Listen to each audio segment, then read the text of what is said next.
Our system is designed to be easy to learn, easy to remember, but highly effective. Brian went to, for years when he was working for the state of Ohio. Today on Time We Discuss, I want to welcome Jamie Anderson, and it's time we discuss what it's like working as a corporate safety trainer. Jamie, thank you for joining me today. Thanks for having me, Dan. Absolutely. This is going to be really interesting. So I was on your website, and from what I gather, you kind of do like a martial arts kind of corporate training, community building kind of thing. Give us an overview. What exactly is your company all about? Weapon Brand is a corporate training company where we go into businesses, organizations, we do private training as well. And we shift people's mindset from being a victim to being aware of what's happening and being a weapon in your own life, whether that is through a lecture-based series on identifying predators, whether that's bullying, whether that is fighting against a health issue, whatever it is you're fighting against, to be a weapon in your own life, to be your own weapon. And so that might look like a lecture-based series. It might look like a self-defense class. It might look like a class where we talk about tips to a bulletproof lifestyle. It may be leadership training. It may be an active shooter response training, or things like for special security teams, SWAT teams, things like that. We'll do a little more intense um, physical training as well. How did you actually get started with this idea, this concept? How did that all begin? My cousin, Brian Anderson Needham, is my business partner in this, and it actually was his idea. He was a former U.S. Marine, sniper, route recon forward operator, hostage negotiator, platoon sergeant, and then when he left the Marines, after he actually was in the Marines, he re-enlisted after 9/11, after not his stint, his deployment over 9/11 was over. He went to the state of Ohio and worked for them for over 20 years, teaching law enforcement, corrections, and parole officers, all of the things we teach corporate teams today.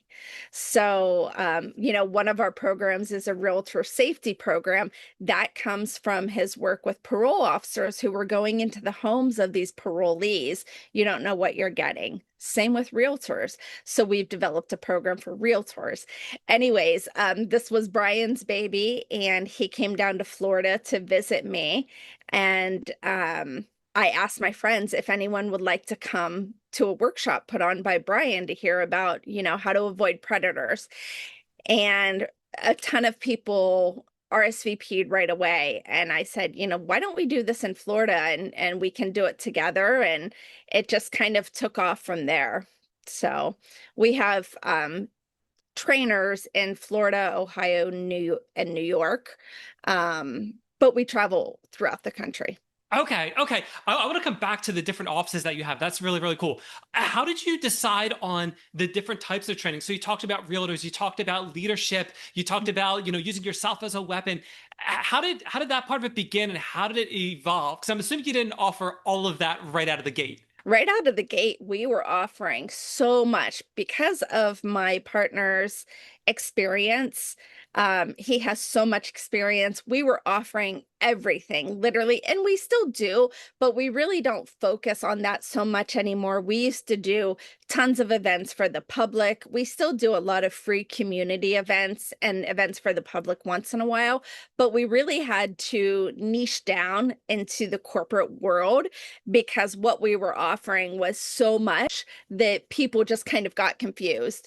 So right now, most corporations hire us for either our realtor safety, and those are people in the real estate world, our program called Personal Safety and Threat Awareness, which, like I said, is identifying the bad guy before the bad guy does bad guy things. They'll bring us in to do self-defense training. Some will bring us in to do firearms trainings if there is firearms in their business, or they want to teach their employees, if they're around a firearm, what to do, how to be around it safely if they've never handled one. So those are Wow. kind of our main offerings. Um, But we do, I mean, we probably have 30 different offerings. And if we don't know how to do something, we know someone who does, and we'll get you connected. When starting your own business, there are a couple of key moments. Okay. There's, if you're already working a job and you're building your business, that transition from your being an employee to being an entrepreneur full time. And then I would say the next big milestone is hiring the first person. But the one thing I want to definitely touch on, because I haven't touched on this with any other person that I've spoke to that I can remember, how did you go about opening up these other offices? Talk to me about the challenges with that. Our Ohio center, actually, Weapon Brand was going to be based in Ohio when Brian had first come up with this concept. And then when he came to Florida to visit me and we decided to put on that workshop, he had kind of been looking to, he was going through a breakup, basically. So he decided to move to Florida. So we decided to really focus our efforts in Florida. But when he was in Ohio, he owns a gym up there as well called Combat Athlete Performance Academy. We use that as our Midwest training center. And he had had that for several years prior to coming down to Florida for Weapon Brand. And so a lot of the people who he had been working with there were already trained. It just Weapon Brand hadn't been put out to the public yet. So they had been training for years to do this in Ohio. Then Brian came down here, and once he came down here, it was just him and I for a while. And now I think we have a total of 11 people on our staff. They're not full time. Most of our people still work other jobs, including Brian and I, because I had a company before starting Weapon Brand. He had his gym before starting Weapon Brand. And then one of our partners, the U.S. Concealed Carry Association, hired Brian to do training throughout Tampa Bay, which is a really great lead source for Weapon Brand as well. So Now, when companies are looking to partner with your company, okay, when they have you do these trainings, what do they typically say? These are the ones we offer. What are you looking for? Or is it more word of mouth? Like, I heard you did this training for this other company. We would like that same training. How do they decide which training they want to do? we normally will talk to them about what they're struggling with. Like maybe they had an HR situation where somebody was getting fired and was very angry, and now their HR team is scared. So a lot of times it happens after the fact. Some companies are proactive, and a lot of times I meet them through networking events that I go to, or they've heard about us through, another company that has used us. But a lot of times it's something's happened in their company, people are afraid, or something big in the news happens. Sometimes sadly, when there's an active shooter event, somewhere like maybe at one college, then another college will call us and be like, hey, this is happening. We really want some training for our staff or our students. Can you come? So I always say the world is a crazy place, and it's bad for bad for humanity, but good for business. We don't want to be ambulance chasers, but we do want to be a solution when people are afraid. So It vaguely reminds me, in a past life, I used to teach CPR and first aid. And I used to say when I first started the class, I hope, specifically with CPR, I'd usually say, I hope this is the worst money you ever spent. I hope that you never have to use these skills, but if you ever have to use them, they're here for you. exactly. When you're doing these trainings, what kind of time frame are you usually working in? Is this like a half a day training? Does it depend on the type of training, or they all kind of fit in the same? What's it like? It depends on the client, what they want, what they're looking for. In general, most of our classes are 2-hour classes. Um, we can do half days. We can do, weekend seminars. We can also do it in an hour. We do them live and virtually. So right now we have an 8-part series going with Pinellas County. So any of Pinellas County residents can come join our Zoom, and we talk about things like personal safety and threat awareness. We talk about fortifying your home. We talk about de-escalation and conflict avoidance. That's another big one with companies that I failed to mention. And we've talked about, misconceptions in self-defense, because a lot of people will think, oh, I'm going to put my I'm going to put my keys between my fingers when I go out to my car. And really, that's not a great self-defense tactic. It's not going to do much when you have that adrenaline cortisol dump as a predator when you're attacking somebody. Getting hit with someone's keys really isn't going to stop you. Neither is kicking them in the groin. And basically, what kicking them in the groin is going to do, they're not going to feel it because they're pumped up full of adrenaline, but you're going to be taken off your base, and you're going to be on one foot then instead of two. So unless you're trained to do a proper kick, kicking someone in the groin is probably not the most effective way to take a predator down. I never would have guessed that the adrenaline would overtake that level of pain. I never would have guessed that. So fascinating. One of the things I like to talk about on the show, I like to look at what other people are doing and how other people can replicate that. Ideally in a different geographical location. So if someone wants to do something similar to what you're doing, how you mentioned Brian was in the military, he was a sniper, all of this experience, hand-to-hand combat essentially as well. If someone doesn't have that experience, how important is that? How easily can they kind of like do what you're doing, but kind of like pick up other training? Do they need years of experience? Talk to me about that. It's like anything, right? If you're a doctor, on your first day of being a doctor graduating from med school, you're not going to know as much as you are 20 years in. The thing about Weapon Brand and some of the teachers that we have created is that our system is designed to be easy to learn, easy to remember, but highly effective. Brian for years when he was working for the state of Ohio, he went to different training classes throughout the country to learn different techniques to see what works, what doesn't work, what's easy to learn, what's easy to teach, what's easy to remember, what's going to be effective. And so he kind of put all of those training programs, the things that were going to work best into one, which is Weapon Brand. So, to answer your question, I think it's like anything. With practice, you definitely could be good at it. Now, all of that being said, I've heard Brian teach thousands of classes. Am I a teacher? Am I a trainer? No.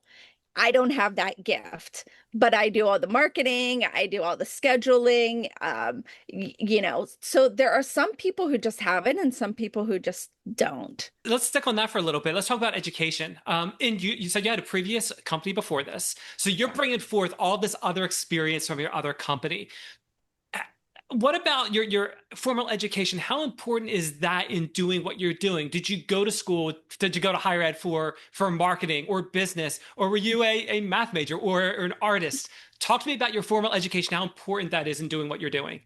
I actually was a communications major with a minor in marketing, and my other business is an advertising agency. So, the funny thing is, though, I talk about how in college, I really don't think that I learned a whole lot that is helping me in business. What helped me was my internships that I got through going to college. And I was the editor in chief of our college yearbook. So I really had to, after being on staff for years, I had to really learn about design and computers and running a team and what looks good aesthetically and what's going to kind of move the needle. And I've always been in sales. So um, I would say the experiences that college provided me was more important than the actual classes. Going back, you talked about doing virtual trainings. And obviously, you do them in person as well. Talk to me about that. Are you seeing more people requesting virtual after COVID? Are people kind of shifting back, trying to get more in person? What's that balance like? Yeah. It seems like for the smaller teams, it's in person. For the larger teams, it's virtual. So, say for Pinellas County, and, for example, they have our programs are 8 1-hour programs throughout the course of several months. And it's from 12 to 1 p.m. Somebody in South Pinellas County can't make it to where we're doing the training in North Pinellas County or vice versa. So it makes sense for them to do it virtually. Um, I always love in-person trainings a lot more. I think it's more exciting, obviously. But the virtual trainings do work and people are excited about them. But yeah, I would say it's more when you have a larger company that has people from all over, they're more willing to do the virtual than some of the smaller companies. Recently, I was talking with Gordon Southard, and he runs a pub style trivia company, but it's actually more about team building and being in the corporate scenario and getting people engaged in that team building kind of component. And one of the things we talked about was how do you deal with yeah, I'll say that. How do you deal with a person where they're a little more shy, they're introverted, they don't necessarily want to get involved. When you're doing these trainings, is there a lot of like, okay, everyone pair up now, and you have the people that are kind of like, I don't really want. How do you deal with that? We were doing a huge talk on active shooter response for Florida realtors. There were a few hundred people in the room, and one gal had been in an active shooter situation. And so it was a little triggering for her. So we do always say at the beginning of every training, if there's something that's triggering for you, if you're not comfortable, please feel free to step out, take a few breaths, take your time. When you're comfortable, come back in, if you'd like. But there's never any pressure. Like we don't shame anybody who doesn't want to participate, because even if they're not participating physically, if they're in the room and hearing it, they're still going to get so much value out of it. But like I said, our trainers are trauma informed, so I think that helps a little bit too. My business partner, in fact, he can spot somebody who's had some sort of traumatic event, and that like literally almost right away. And so sometimes they end up sharing it, sometimes they don't, but he knows, and he can kind of handle them in a kind and sensitive and caring way, a little more gently than maybe somebody else who may not require that kind of hand holding. Thinking about this company and thinking about the other company that you run, okay, what are some of the barriers that you encountered that were specific to this company that you had to overcome? So my other company is an advertising agency, and I work with mostly not so many small business owners. So these people have a budget to market, doing radio, TV, billboards, large digital campaigns. And I'm used to working with those kind of media budgets. And then I start Weapon Brand, and we don't have that kind of money to spend like I spend for my other clients. So really just trying to figure out like, okay, how can I do what I do for my other clients with a very limited budget? So that's like one roadblock is obviously budget, time, and then not having the budget to be able to hire people to do a lot of the things that Brian and I do ourselves, because we're not at the point where we have enough money to bring on other people full time, pay them benefits, pay them what they're worth, to be able to get that job done. I love what you're saying about advertising, and this reminds me of Dalen Huso. I spoke with him last maybe it was like February of 2025. He started his own pool cleaning business. And one of the really cool things he said, he started out with a net and no money. And actually, I absolutely love that. And he has this empire, I'm going to call it now. But one of the things we talked about were some methods of advertising, low budget advertising that really paid back dividends for him. So I'm curious, from your perspective in this industry, what are some of those like low budget advertising that just really paid off? Networking, networking, networking. Just being out there all day, every day, going to the Chamber of Commerce meetings in St. Pete. Here, I'm part of a group called the St. Pete Girl Bosses, and there's a network of about I don't know, gosh, about 10,000 women who are all self-employed in St. Pete. We refer each other. Um, business and professional women's groups, the women's chamber. I'm part of something called Leadership St. Pete that is a business program to help connect business leaders. So everything that I've done, mostly all of our business comes through networking, through social media, which is also free unless you're paying for ads. In the beginning, I was posting on all the different groups. Now I'm a little bit more choosy. But Yeah, it's really been word of mouth and networking and social media, and we would do events as well. Right now, we put on a lot of free community events, so we have a sponsor for them, and then we put on these free community events. People come, they hear us, they love us, and they want to take us to their work then. That's very cool. I'm glad you mentioned the community events. I actually wanted to ask you about that earlier, and it got overtaken with another question instead. So that's really cool that you're working within the community still from that aspect. Yeah, we probably do about 8 a month. Jamie, that is awesome, but unfortunately, I am running out of time.